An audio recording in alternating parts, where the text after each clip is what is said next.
Hi, good afternoon, listeners of Bottom Line Studio podcast. I'm Linda, I'm the host of this episode, and today we have a special guest, Laura Brīvība, Dzenuška. And she's alumna of Riga Business School. And before this episode, I briefly talked with the faculty about Laura. And I really got good feedback from your studies that you were extremely systemical. Let's lead this episode in the way that you tell more about yourself, about your studies at Riga Business School, and as well about your work at VISMA. Okay. Let's start with studies, right? Yeah. We are in Riga Business School podcast. So studies for me is in very recent memory because I have graduated just in May. So it was a big ceremony, which is still in my mind, and I'm still trying to recover what to do with all my free time. And still haven't figured out, but well, certainly will. I graduated MBA program with specialization in IT, and also I took quite a lot of marketing courses. And my approach was that I was like steadily taking one course per semester, like normal pace is 2 courses per semester. But as I have kid, son, and family, and so I decided, okay, I'm gonna take it in easy way, and I'm quite happy that I did it that way. It took me 5 years to graduate from MBA, but it was very nice experience because I could really devote a lot of time for each course. So each semester was in one sign. And what was your the interest of the master? The topic of your master thesis, and why did you took an MBA course here at Riga Business School? Well, I took MBA course when I was actually thinking about this for quite a long time because I have bachelor's in communication and public relations, and I graduated quite a long time ago, 20 years ago.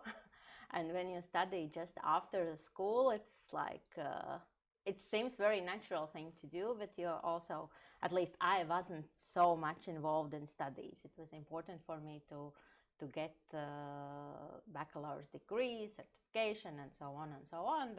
But it was much more light-minded, thinking about combining it with parties and student life, and I was working in that time.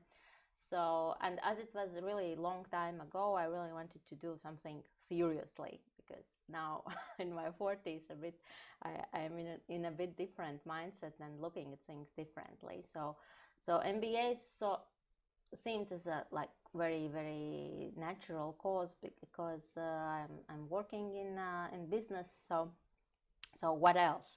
Of course, philosophy was another option, but let's start with MBA. And one of your professors also said about that you really advocate the values such as integrity, transparency, and you have contributed a lot for development of the organization in terms of digitalization. So can you tell more about your journey in VISMA as you are now Customer Success Director at VISMA, and as well before you were working at marketing and more in PR. So how did you choose this career path? And by accident. I know that in very smart HR theories it is said that you need to plan your career and decide where you want to go and where you want to end up. I cannot, at least in my case, say that it works that way. I started to work in IT industry 10 years ago, and it was by chance, actually.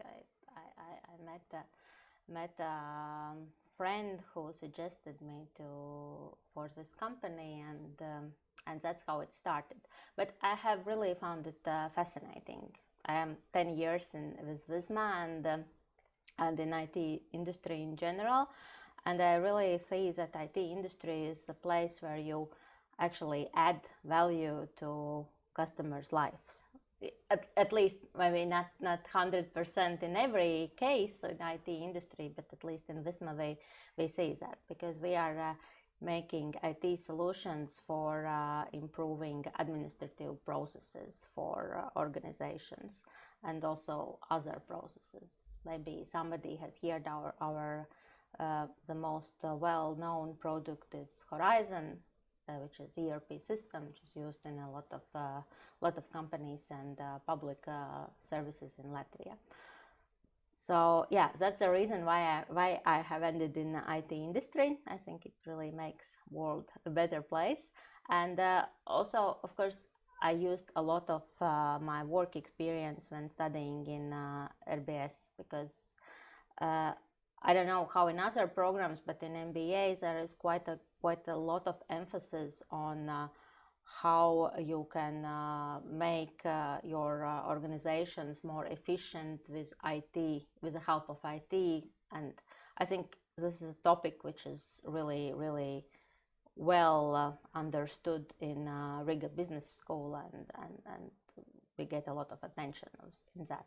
So yeah, and of course I chose also a topic of my master thesis in a way related with IT, but a bit maybe also outside of IT, because IT is not only about technologies. All improvements in processes and implementation of technology starts with reevaluating your processes, like figuring out what you are maybe doing wrongly, what should be done, what shouldn't be done, how you can improve your processes. So I focused on business process re-engineering challenges in public sector institutions of Latvia. When thinking about what you said, what I also saw in your presentations and what you have written on social media, can you elaborate more about, as you said, it's more about the change and the having clear measurements than about implementing specific IT solutions. Can you share more about what it really means to have digital transformation, and why and for which companies it's needed, and what are the main challenges? What do you see working at VISMA with the clients? Digital transformation usually seems like a big word, something that you are starting to do something absolutely differently. And sometimes it is a case when you really have to look at your organization and remake it completely, rethink everything, how you will do your business. Like, for example, like very understandable example, for example, you have a store on Brīvība street, you are selling toys, and then you want to figure out how to sell toys on internet, and it's not only that you are making you create internet shop for you probably change your processes, you can change the way how you store your inventory, and so on and so on. This is kind of big example, or like, I don't know, we have great examples from tech who created new business lines, started, for example, their online television, and really switched a lot of revenue from selling landline services to selling TV or even electricity. It's in a big scale, but you can also look at this on a much smaller scale, like on individual processes in your organization, how you can enable them using technology. And you asked me about challenges. I think the biggest challenge is really not to buy and implement technology to do the process you are doing in old way, simply in the same way, but with technology, but really to rethink the way how you're gonna work. Like, rethink your processes. And what would be the steps to be taken to rethink the processes? How, I know that VISMA has grown from smaller case to really large case projects, and probably you are rethinking processes all the time. So one thing is about like automating the process, but I think that's probably the hardest to understand the needs. Can you share from your experience how to rethink the process itself, like the resources, like? It's a very good question.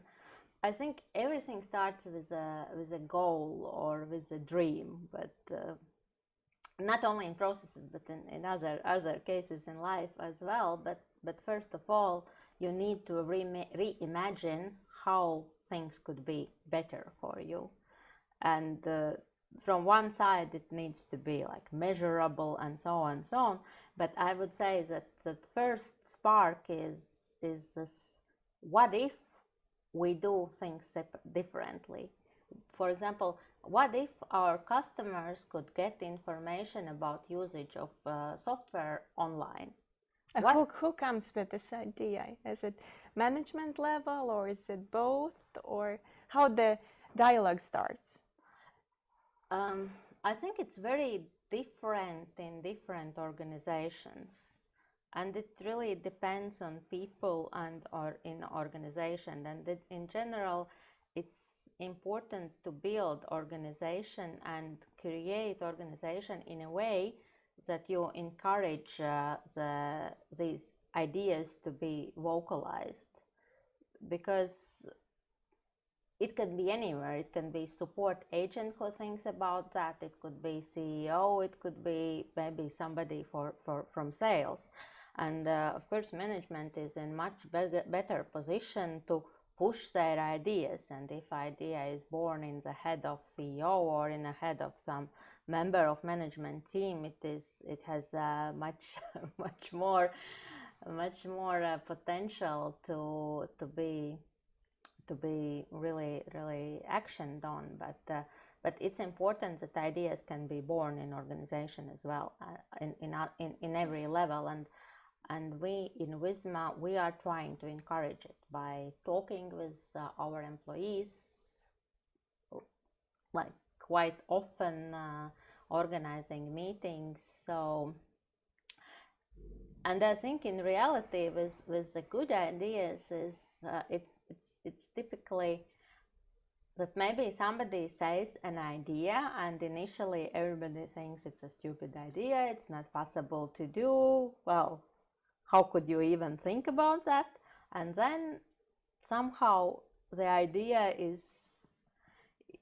in the organization, and it happens that in a few years, for everybody it seems like, yeah, okay, we can try it and it's a good idea. And then you still have some opposition, and then you start implementing it, and then few years later everybody thinks, okay, how could we live without that? And I can recall in my 10 years of experience in VISMA several such ideas, which initially was like meant like no, we cannot do that, but now we live with that idea, or with this new process, or with this transformation, and it's obvious for everybody that we need it. But how do you decide in the company which ideas to implement?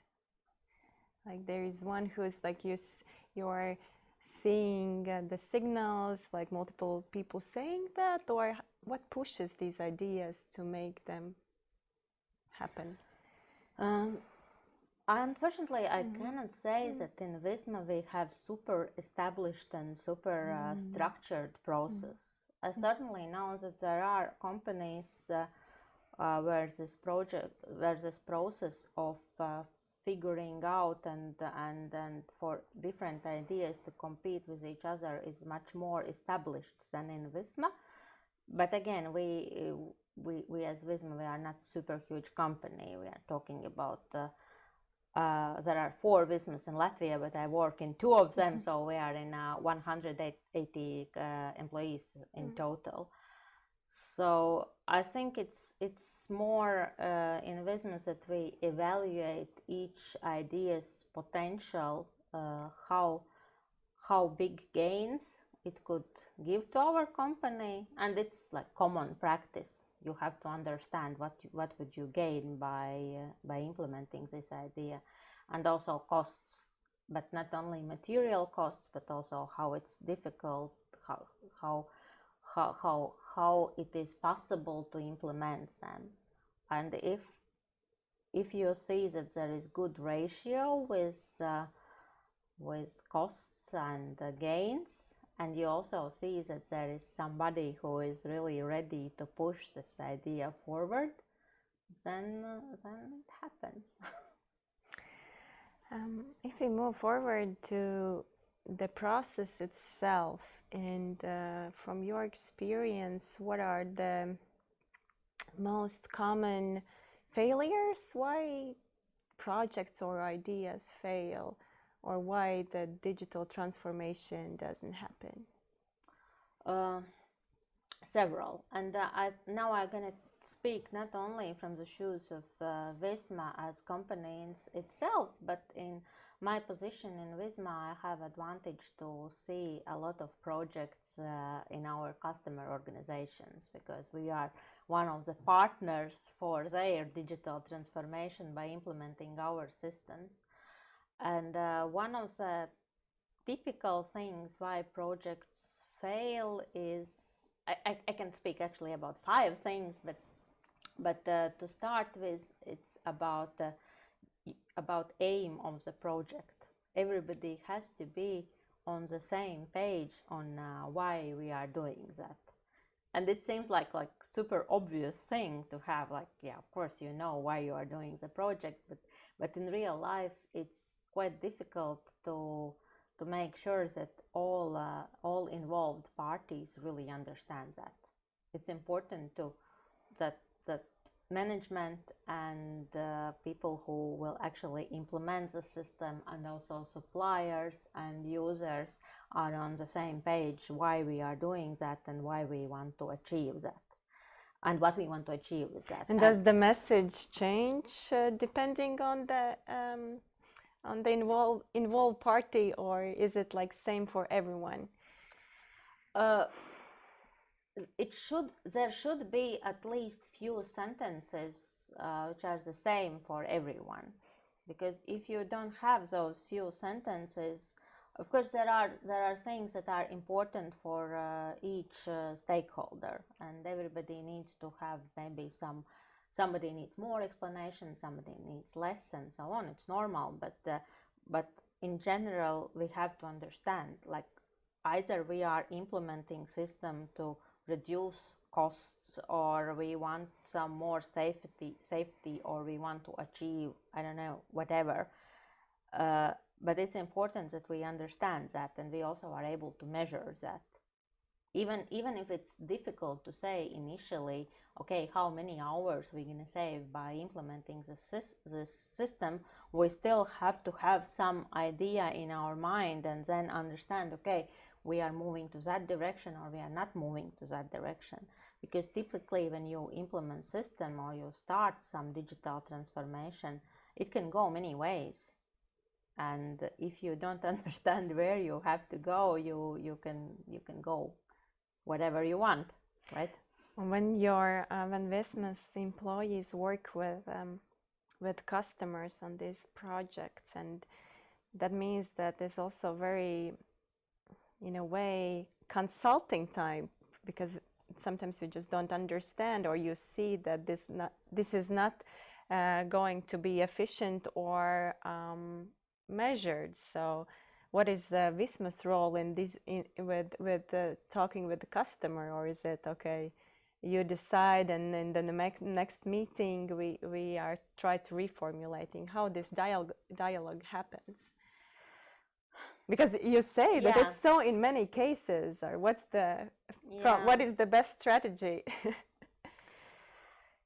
The best strategy is to have dialogue and to listen to each other. But you know, people are people, and it's not always happening by ideal by ideal scenario. Like we from business side, I believe in most cases we try to have those measurable goals, and we try to talk with customers about them. But at the end, of course, it's a decision of customer. Like, I mean, you as a customer can say, okay, I don't want to talk about any goals. I just want ERP system to be implemented. And if you say to us that, okay, well, you will have ERP system implemented.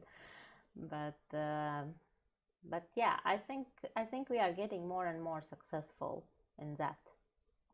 But it's always a process that can be improved. You mentioned about listening. What are the other skills or attitude needed for a successful project to happen in IT? You said it's a dialogue, but what else? I think there is a whole bunch of communication tactics. I think we all have heard the saying that the technology projects mostly fail, not because of technology, but because of communication. And it is absolutely true. It's super important to communicate a lot and clearly and with right messages and in right time. And probably it's never possible to get it 100% right, but you should at least strive to get it mostly right. So yeah, in project management it's important, and in both sides. We as VISMA need to communicate in correct way, but it's also very important how customer communicates inside their organization. Because and now it's a question of change management process, because it's really important that employees in customer organization also understand the need of change and implementation of new software. It's always change. That they understand it, that they accept this, and they see their role into that, and they really understand what's gonna happen and when it's gonna happen, and how it will affect their work. So yeah, one skill would be communication, and project management also requires really structured approach.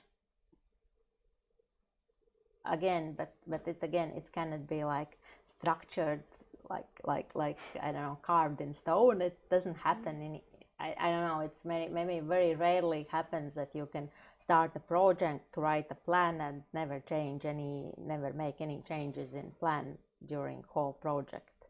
No, project is a live organism, but project manager must be structured and careful enough that it doesn't turn into house, because it's projects easily can turn into chaos if they are not managed. But you said you have worked in VISMA for 10 years, and do you see that the communication itself changes? And does it? Do you mean communication between? Yeah, between involved parties on both sides in general.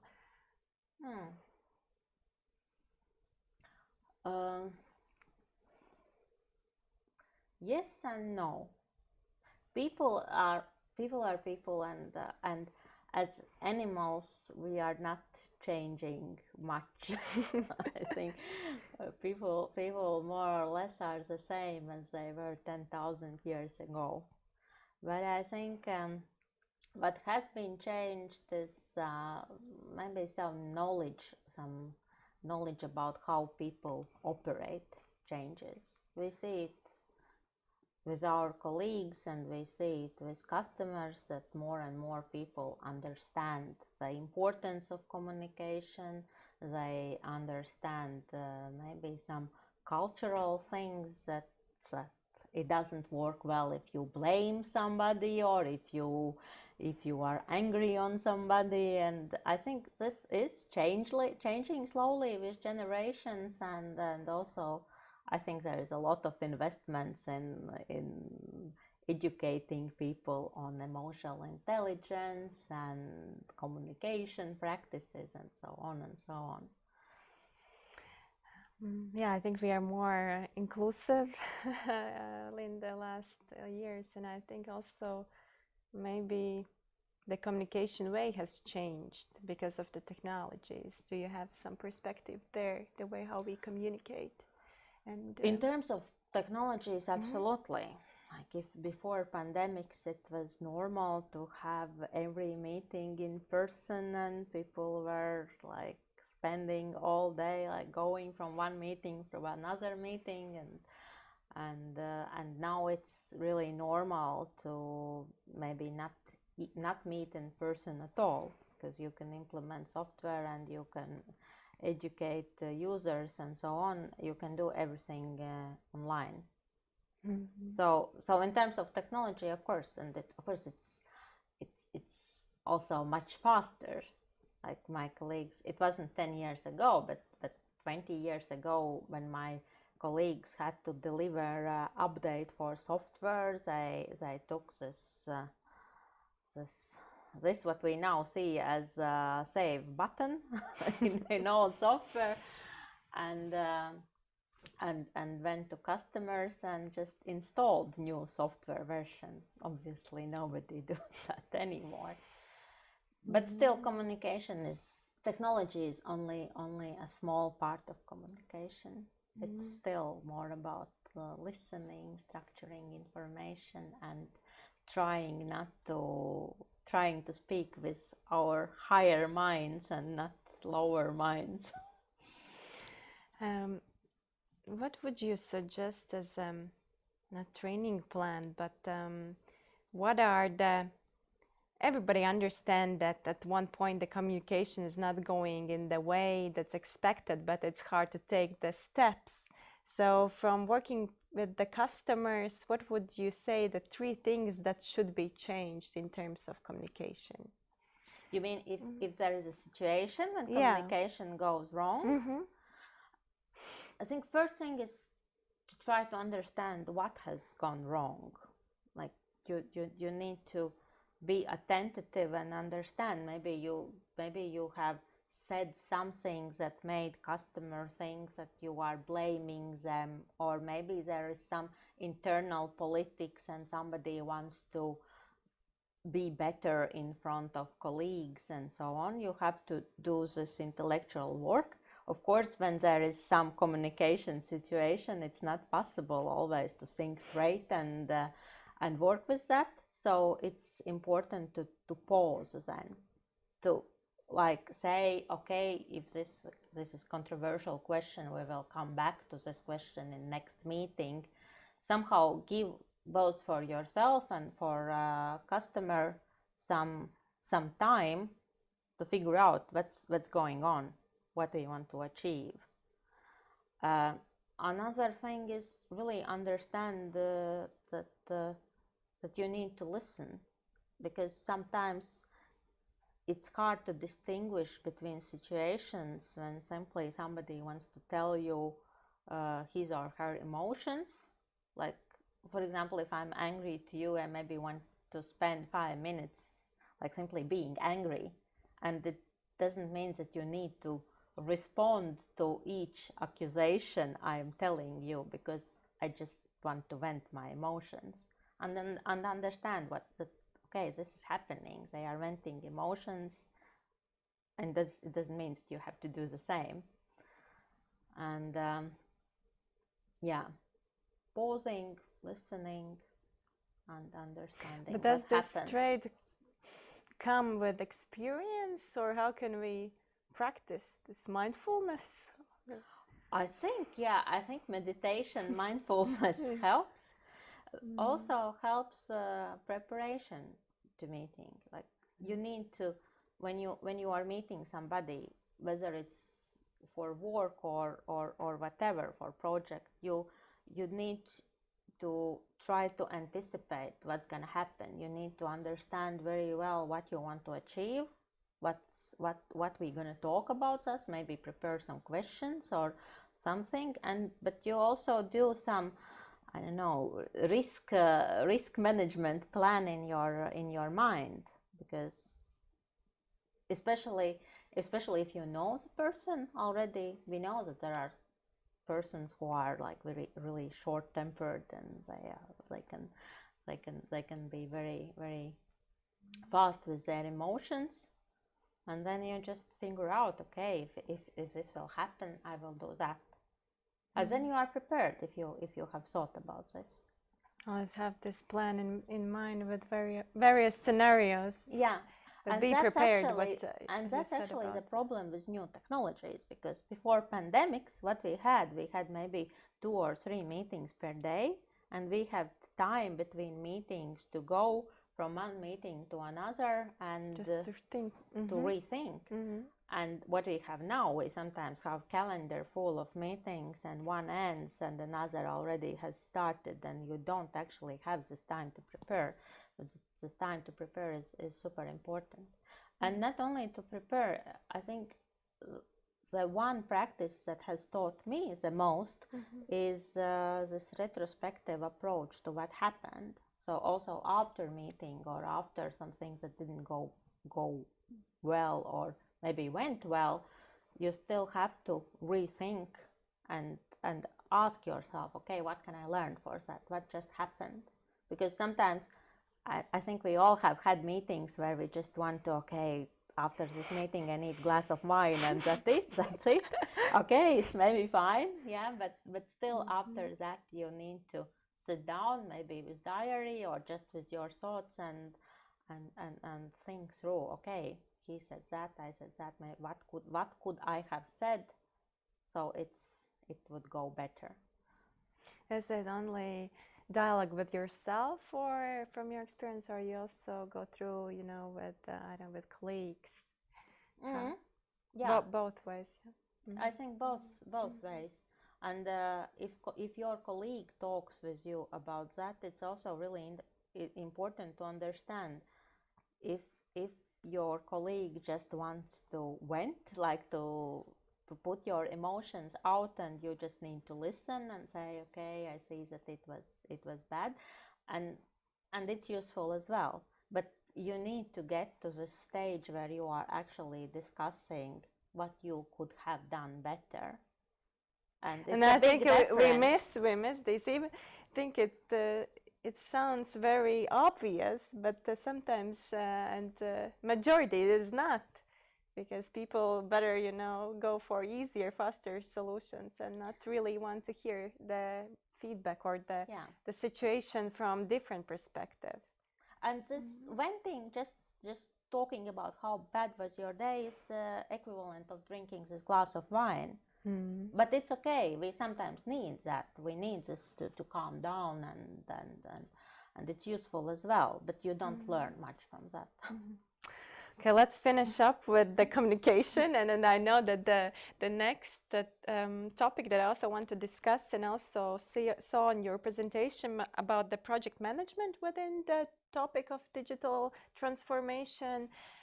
So what I saw, that there was some statistics that the question was, in general, is there a project manager for that specific topic? And people say 66%. Can you tell more about the data and about project managers in those in companies that want to have these digital transformations? And are there project managers? Yeah, I told you about one reason why digital transformations go wrong, and not whole transformations, but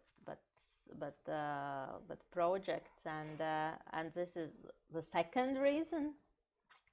It's amazing how often organizations don't understand that they need somebody to manage the project inside their organizations. Why they don't understand that? I don't know, maybe lack of education. I guess simple as maybe if they have graduated RBS, they would understand that. But okay, that's just like laughing. And you cannot expect the thing is that you cannot expect that every business manager is graduated MBA or similar program. Quite often people are super good in their professions. Like, for example, they are manufacturer of something, and maybe they know very, very well how to manufacture something, and they haven't thought about those crazy IT things and digital transformation things and whatever. And as all things which you don't understand very well, they seem easier than they are.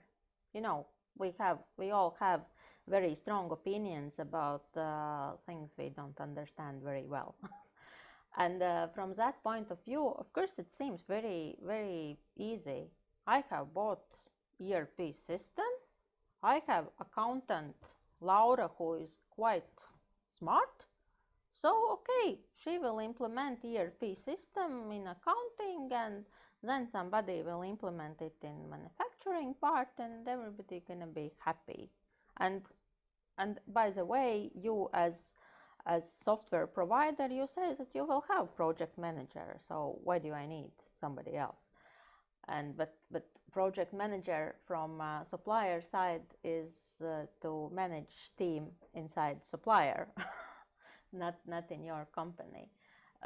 That's one thing you just don't understand. Another thing, it's difficult because project management takes time, and if you are normal small enterprise, probably all your employees are busy with their daily tasks, and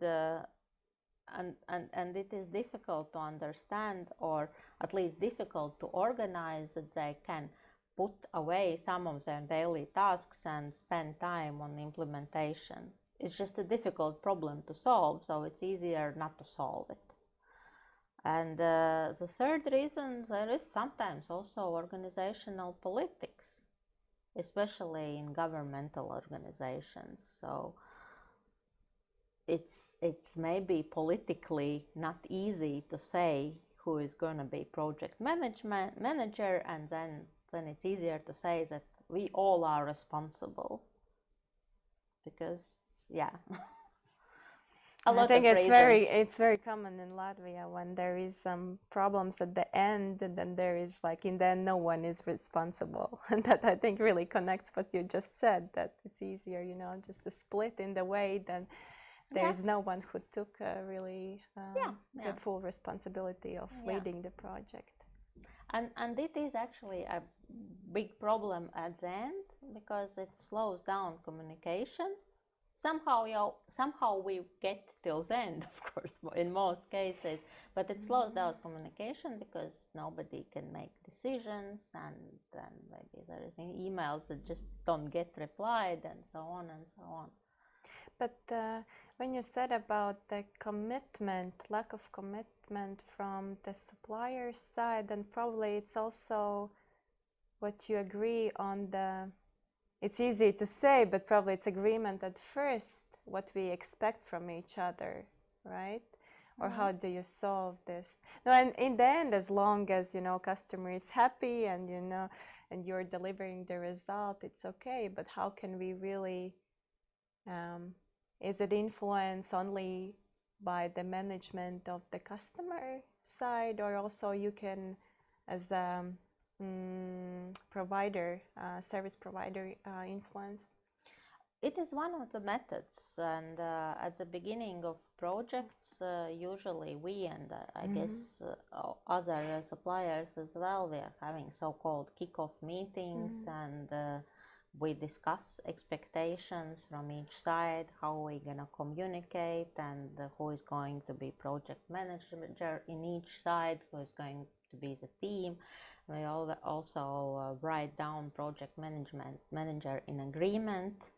It is one of the methods that helps, but of course in real life, when you have this project of 1 year or 6 months or sometimes longer, then in reality only during the project you understand if this project manager is nominated just on paper. Okay, you ask us a name and we put down the name, or does he or she really has allocated time and knowledge and other resources to do the job.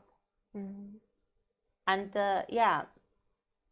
because with those things, and also about the goal I talked about earlier, they look very easy on paper. When you write down, it even seems like, okay, while you're writing down those things, they are so obvious. Like, do you think we are fools or what? But in reality, you see that these are actually the things that influence everything. Mm-hmm. So at the beginning, it's easy to agree. Yes, we have objective, we have project management, everything is great. But and how do you normalize how the project normalizes? Because once it's like it starts, everybody's enthusiastic. Okay, in the best case scenarios, objectives are clear. Then there is the fall, and then how to make this upward direction, or it's natural, or first of all, we try to warn at the beginning. It's gonna be like this. Now we are on the high point. We think that life gonna be very, very great in few months, but we're gonna be in this valley of despair. But of course, it doesn't help. It just helps that when you are in a valley of despair, you can say, okay, but we said at the beginning that it's gonna be like that. So don't worry. And then again, it's communication and listening and so on, because it's sometimes you just need to pause to have some time to reevaluate and come back to your actual goals and what you actually want to achieve. Also, in this process, very well helps if we have this defined goal or objective at the beginning, because when you are in this very bad situation, usually the sentence in bad situation is, but our previous system allowed us to do this or that. And it seems like a big loss if your new system doesn't allow you to do that. For example, you have a button in right side of a corner, and you have really used to that, and then now you have button somewhere else, and it's crazily bad. But at the end, if you have this formulated objective, you can come back to this objective and say, okay, but we are implementing the system to achieve this. Do you really think that okay, I understand that it's not so nice as it was in your previous system, but is it really so bad to cancel everything that we wanted to achieve with implementation of new system? And if you look at in that way, so then maybe. But from the experience, have you come up with a situation when the client understands that the goal has to be adjusted, or mostly it's very set in the core? Or if there are adjustments, are there adjustments from like an add-on, or because what I've seen now, that you can plan so many things, but then there are so many things that come in. Not only COVID, but new systems, ChatGPT. Do you see that changes when working with the clients, when the core of the goal changes, or the projects have like 6 months and then I think it's normal that goal changes. If it's set, it's much easier to change it. It's a bit sadder it's a bit more sad if you just forget your goal. Okay, whatever, just implement the system, let's close this agreement, whatever. But if goal is adjusted and especially in details, like big goal is, for example, I want to save time, or I want to be compliant, and then there is details. Okay, I want to implement this, that, and this functionality to achieve my goal, and it's very, very normal that what you actually want to implement and how you want to implement changes, at least slightly. And because normally each project, okay, you have bought something, but then project starts and you are re-evaluating, redrawing your processes and figuring out what you actually need. But it's more sad if we lose sight on the big goal. But proportionally, how many companies like intuitively don't have this goal? Like, what is the percentage from the projects that you have worked on? Like, I want to see the realistic scenario. And I think deep down in minds, almost everybody has a goal. It's quite often that the goal is not formulated. I think in most cases even it's not formulated and written on the paper or in measurable way, because it's difficult, and as soon as you formulate, you somehow are bound to that, and then other people could disagree. In general, everybody knows, like if you are buying a software, you probably know in your head why you are buying the software. You know what you want to achieve. The problem is that you don't write it down and don't communicate with your team, and it happens in most cases, I would say. And even if you write down, you hesitate to write down it in a measurable way. As we thought at the beginning that it's so a lot of time we have, 15 minutes, but it seems the time is over. And to summarize, it's interesting that we sometimes think that we need to follow the newest trends, the softwares, but talking with you, it's those things we all know, but intentionally we choose not to do them because it's hard, it makes us committed. But Laura, thanks a lot for joining Bottom Line Studio. It was really insightful discussion from your experience as a communication specialist, and you have worked so many years and so many projects that succeed, and from other side also fails, and I hope that our listeners will also take these advices granted and implement those steps to be more to listen more carefully and to do those things that we know but we don't do. So thank you so much for joining us. Thank you for inviting. It was great to visit RBS again.